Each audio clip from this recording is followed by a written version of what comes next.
प्यारे बच्चों नमस्ते।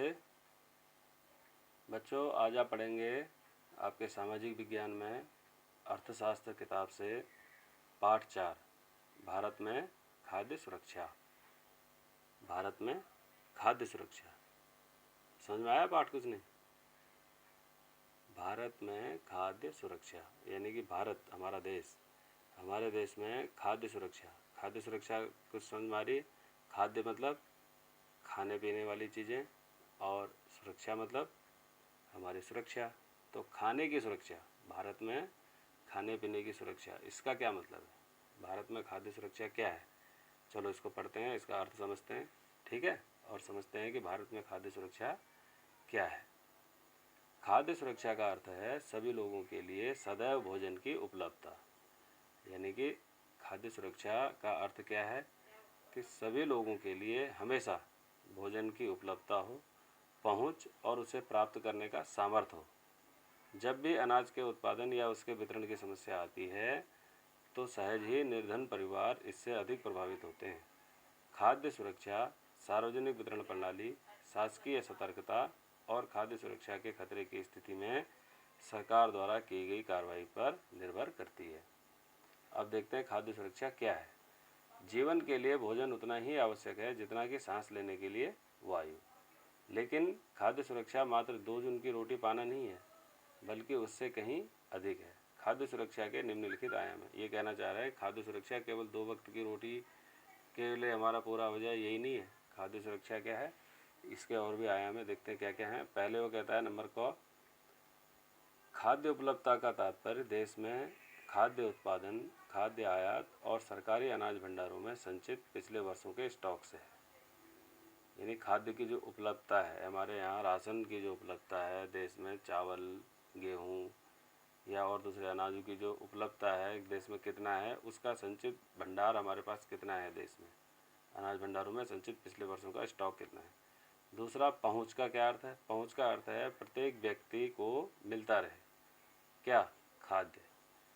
पहुँच का अर्थ है खाद्य प्रत्येक व्यक्ति को मिलता रहे, यानी कि जो राशन है वो सब व्यक्ति को मिलते रहे। तीसरा है सामर्थ्य। सामर्थ्य का अर्थ है लोगों के पास अपनी भोजन आवश्यकताओं को पूरा करने के लिए पर्याप्त और पौष्टिक भोजन खरीदने के लिए धन उपलब्ध हो। अब सामर्थ्य का अर्थ यहाँ पर धन से आ जा रहा है, यानी कि सामर्थ्य यानी व्यक्ति के पास धन होगा तो वह अपने भोजन की आवश्यकताओं को पूरा करने के लिए और पर्याप्त और पौष्टिक भोजन खरीदने के लिए धन उसको आवश्यक होता है। और किसी देश में खाद्य सुरक्षा केवल तभी सुनिश्चित होती है जब सभी लोगों के लिए पर्याप्त खाद्य उपलब्ध हो, सभी लोगों के पास स्वीकार्य गुणवत्ता के खाद्य पदार्थ खरीदने की क्षमता हो, और तीसरा, खाद्य की उपलब्धता में कोई बाधा नहीं हो। अब खाद्य सुरक्षा क्यों? समाज का अधिक वर्ग तो गरीब वर्ग तो हर समय खाद्य सुरक्षा से ग्रस्त हो सकता है, परंतु जब देश भूकंप, सूखा, बाढ़, सुनामी, फसलों के खराब होने से पैदा हुए अकाल आदि राष्ट्रीय आपदाओं से गुजर रहा हो तो निर्धन रेखा से ऊपर के लोग भी खाद्य सुरक्षा से ग्रस्त हो सकते हैं। अब ऐसा नहीं है कि खाद्य सुरक्षा जो है आपकी गरीबों के लिए ही है। खाद्य सुरक्षा में अब आप लोग देख रहे हैं आजकल एक महामारी आई हुई है, कोरोना, आप लोग देख रहे हैं, कोविड। अब ये कोरोना क्या है? ये एक महामारी तो है, महामारी है ना। अब इस महामारी में देश में जैसे भूकंप आता है, सूखा आता है, बाढ़ होती है, सुनामी आती है, तो ऐसे वक्त में जब कहीं देश में भूकंप आ जाए तो उसमें भूकंप ये थोड़ी देखेगा कि अमीर कौन है और गरीब कौन है, वो तो सभी के मकान गिराएगा ना। तो उस समय खाद्य सुरक्षा सभी के लिए होती है, चाहे वो अमीर हो चाहे गरीब हो, चाहे वो निर्धनता रेखा से ऊपर हो चाहे निर्धनता रेखा से नीचे हो। आप लोगों को बताऊंगा अभी निर्धनता रेखा क्या होती है। इससे पहले आप लोगों ने पढ़ रखा है गरीबी रेखा वाला, है ना, निर्धनता वाला पाठ आप लोगों ने पढ़ रखा है। अब इसमें देखते हैं कि 1970 के दशक में खाद्य सुरक्षा का अर्थ था आधारिक खाद्य पदार्थों की सदैव पर्याप्त उपलब्धता। 1970 में यह था कि भैया ये सब चीज़ें हमारे पास उपलब्ध होनी चाहिए। संयुक्त राष्ट्र 1975 की रिपोर्ट के अनुसार अमर्त्य सेन जो हमारे कौन थे? अमर्त्य सेन भारत के एक बहुत बड़े अर्थशास्त्री हुए हैं जिनको नोबेल पुरस्कार मिला है और बाद में भारत रत्न भी इनको दिया गया है। तो अमर्त्य सेन ने खाद्य सुरक्षा में नया आयाम जोड़ा और हकदारियों के आधार पर खाद्य तक पहुंच पर जोर दिया। हकदारियों का मतलब था कि राज्य या सामाजिक रूप से उपलब्ध कराई गई अन्य पूर्तियों के साथ उन वस्तुओं से, हकदारियों का अभिप्राय राज्य या सामाजिक रूप से उपलब्ध कराई गई अन्य पूर्तियों के साथ साथ उन वस्तुओं से है जिसका उत्पादन और विनिमय बाजार में किसी व्यक्ति द्वारा किया जा सकता है। उत्पादन और उसका बाजार में जो विनिमय होता है, लेन देन, वो किया जा सकता है। तदनुसार खाद्य सुरक्षा के अर्थ में काफ़ी परिवर्तन हुआ। विश्व खाद्य शिखर सम्मेलन 1995 में यह घोषणा की गई कि व्यक्तिगत, पारिवारिक, क्षेत्रीय, राष्ट्रीय तथा वैश्विक स्तर पर खाद्य सुरक्षा का अस्तित्व तभी है जब सक्रिय और स्वस्थ जीवन व्यतीत करने के लिए आहार संबंधी जरूरतों और खाद्य पदार्थों को पूरा करने के लिए पर्याप्त, सुरक्षित एवं पौष्टिक खाद्य सभी लोगों की भौतिक एवं आर्थिक पहुंच सदैव हो। खाद्य एवं कृषि संगठन 1996, इसमें ये बात कही गई थी। इसके अतिरिक्त घोषणा में यह भी स्वीकार किया गया कि खाद्य तक पहुंच बढ़ाने में निर्धनता का उन्मूलन किया जाना परमावश्यक है। निर्धनता यानी गरीबी को हटाना जरूरी है। अब देखते हैं किसी आपदा के समय खाद्य सुरक्षा कैसे प्रभावित होती है। किसी आपदा के समय या फिर किसी प्राकृतिक आपदा जैसे सूखे के कारण खाद्यान्न की कुल उपज में गिरावट आ जाती है। तो सूखा पड़ जाता है तो वहाँ बारिश नहीं होती है, तो खेती कम होती है। इससे प्रभावित क्षेत्र में खाद्य की कमी हो जाती है। अब जहाँ पर ये सूखा पड़ जाता है तो उस क्षेत्र में खाद्य यानी खाद्य पदार्थों की कमी हो जाती है। खाद्य पदार्थ आप लोग समझ रहे हैं ना, चावल, गेहूँ और अनाज अन्य जो हम लोग खाते हैं। खाद्य की कमी के कारण कीमतें बढ़ जाती हैं। कुछ लोग ऊंची कीमतों पर खाद्य पदार्थ नहीं खरीद सकते। अगर यह आपदा अधिक विस्तृत क्षेत्र में आती है या अधिक लंबे समय तक बनी रहती है तो भुखमरी की स्थिति पैदा हो सकती है और व्यापक भुखमरी से अकाल की स्थिति बन सकती है।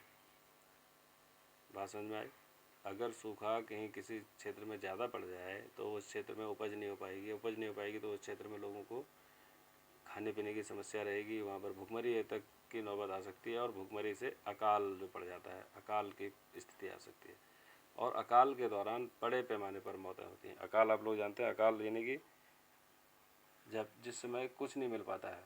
जो भुखमरी तथा अकाल के दौरान बड़े पैमाने पर मौतें होती हैं। जो भुखमरी तथा विवश होकर दूषित जल या सड़े भोजन के प्रयोग से फैलने वाली महामारियों तथा भुखमरी से उत्पन्न कमजोरी से रोगों के प्रति शरीर की प्रतिरोधी क्षमता में गिरावट के कारण होती है। भारत में जो सबसे भयानक अकाल पड़ा था वह 1943 का बंगाल का अकाल था। 1943, याद रखना इस बात को, बंगाल में एक अकाल पड़ा था। इस अकाल में बंगाल के प्रांत में 30 लाख लोग मारे गए थे।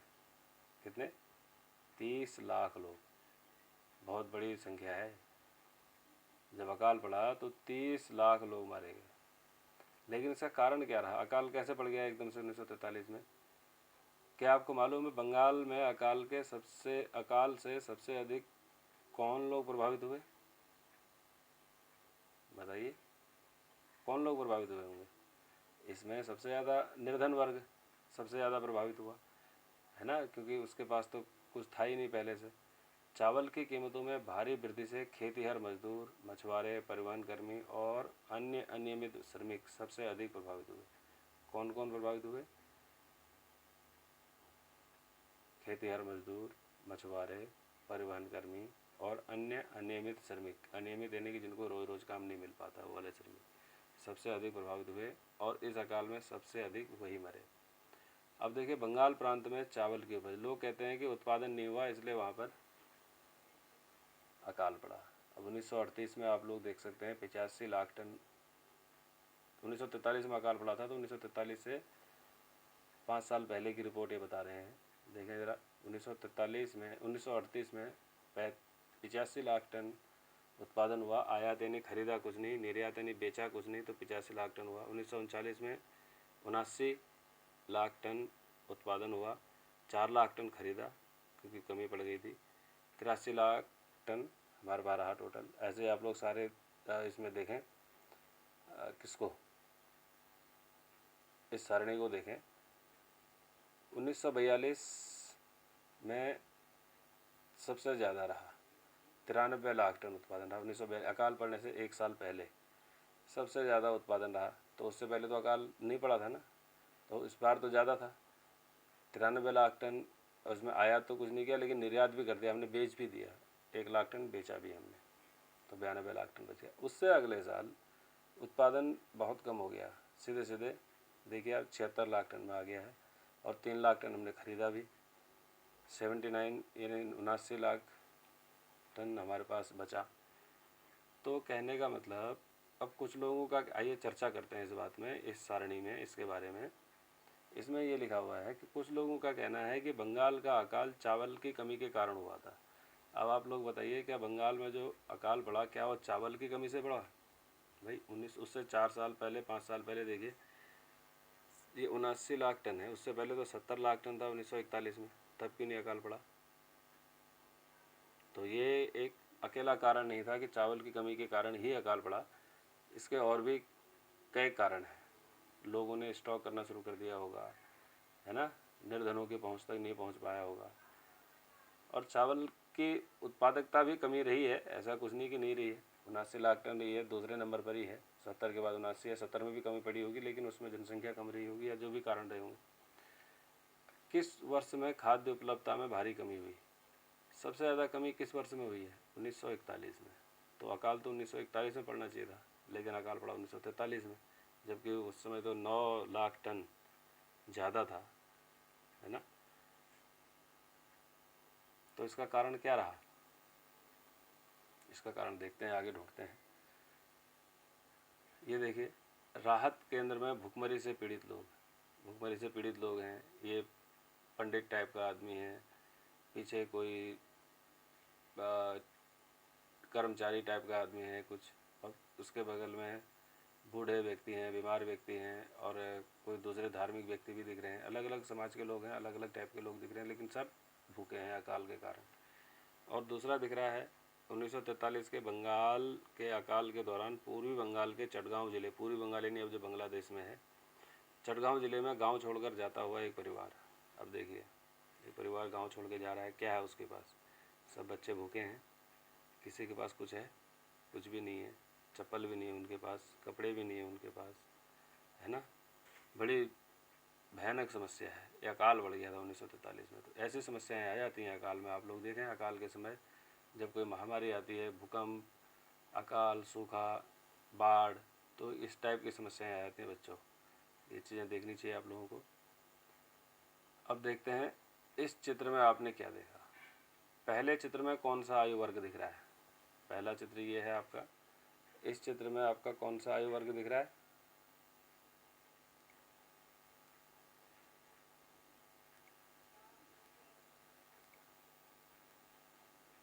इसमें देखिए, ये लोग कौन दिख रहे हैं? ये कौन है?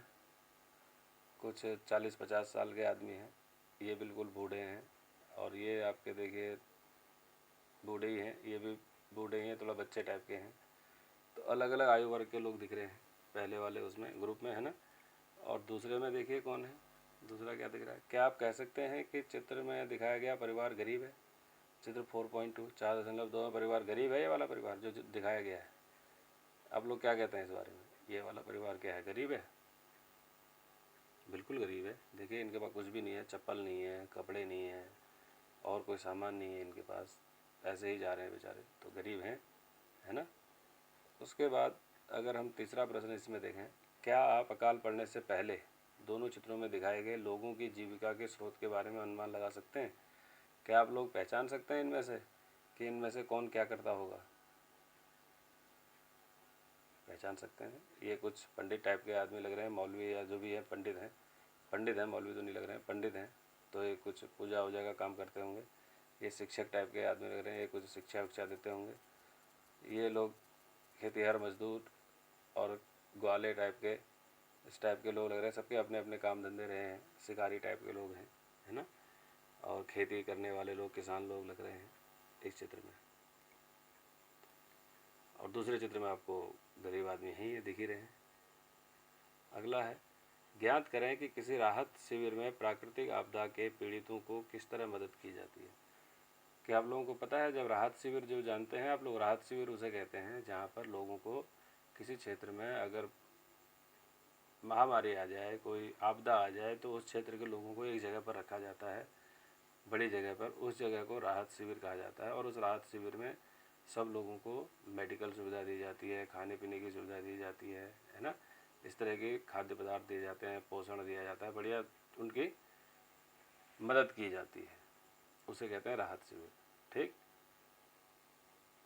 यही इसमें इसका उत्तर है। अगला है, क्या आपने इस तरह के पीड़ितों को कभी धन, खाद्य, कपड़ों, दवाओं आदि के रूप में सहायता की है? ये एक इम्पोर्टेंट है कि आप लोगों ने कभी ऐसे पीड़ित लोगों की, ऐसे गरीब लोगों की सहायता की है? कभी किसी को थोड़ा बहुत धन दिया हो, या किसी को खाद्य पदार्थ दिया हो, चावल, आटा, गेहूँ, चावल, गेहूँ, आटा, दालें, या फिर दूसरे अनाज, या कपड़े कभी दिए हों, या कोई दवाई दी हो? क्या आपने सहायता की है कभी?